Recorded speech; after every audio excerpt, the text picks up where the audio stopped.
आता बातमी पंतप्रधान मोदींच्या यवतमाळ दौऱ्याबद्दलची आहे। पंतप्रधान मोदी आज यवतमाळच्या दौऱ्यावर असणार आहेत। राज्यातल्या 4900 कोटींच्या विकास कामांचं उद्घाटन आणि लोकार्पण पंतप्रधान करणार आहेत। यावेळी महिला बचत गटाच्या महामेळाव्याला पंतप्रधान संबोधित करतील। पंतप्रधान मोदी आज सायंकाळी 4:15 वाजता नागपुरातून यवतमाळमध्ये त्यांचं आगमन होईल। आणखी माहिती घेऊया आपला प्रतिनिधी प्रणय निर्माणकडून। प्रणय, पंतप्रधान मोदी येत आहेत यवतमाळ दौऱ्यावर, काय तयारी बघायला मिळते त्या पार्श्वभूमीवर?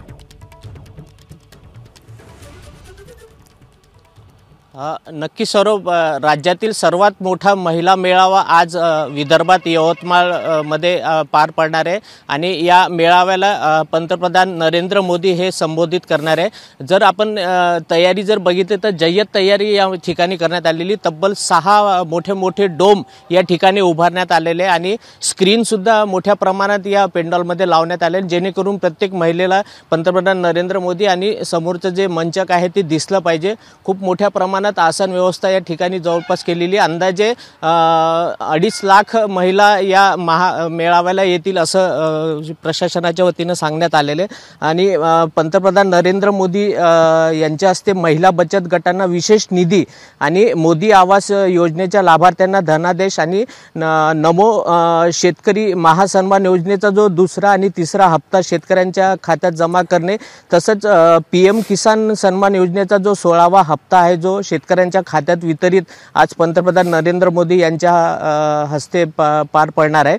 आणि त्यानंतर वर्धा ते कळंब रेल्वे मार्गाचा जो लोकार्पण आहे तो पण या ठिकाणी येऊन पार पडणार आहे। असे विविध विकास कामाचं जे भूमिपूजन आहे ते पंतप्रधान नरेंद्र मोदी यांच्या हस्ते पार पडणार आहे।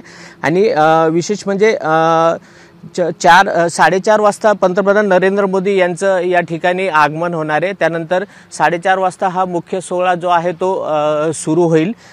4:15ची वेळ दिली, परंतु 4:30 वाजता पंतप्रधान नरेंद्र मोदी यांचं आगमन या ठिकाणी होणार आहे। संपूर्ण जिल्हा नव्हे तर पूर्ण विदर्भातून जे महिला आहे त्या पंतप्रधान नरेंद्र मोदी यांचं भाषण ऐकण्यासाठी या ठिकाणी दाखल होणार आहे। जवळपास दुपारी 12 वाजेपासूनच या ठिकाणी महिलांची रेलचेल आपल्याला या ठिकाणी पाहायला मिळणार आहे। जय्यत तयारी या ठिकाणी करण्यात आली। मंत्री गिरीश महाजन हे 3 दिवसापासून इकडे तळ ठोकूनच आहे, वेळोवेळी प्रशासनाच्या अधिकाऱ्यांसोबत बैठका घेत आहे। कसं नियोजन राहिलं पाहिजे, महिलांना कोणते त्रास झाला नाही पाहिजे याची पुरेपूर काळजी प्रशासनाच्या वतीने घेण्यात आलेली आहे। आता वाट पाहत आहे ते सगळे पंतप्रधान नरेंद्र मोदी यांच्या आगमनाची। सौरभ, ठीक आहे प्रणय, धन्यवाद या माहितीबद्दल। ABP माझा, उघडा डोळे बघा नीट।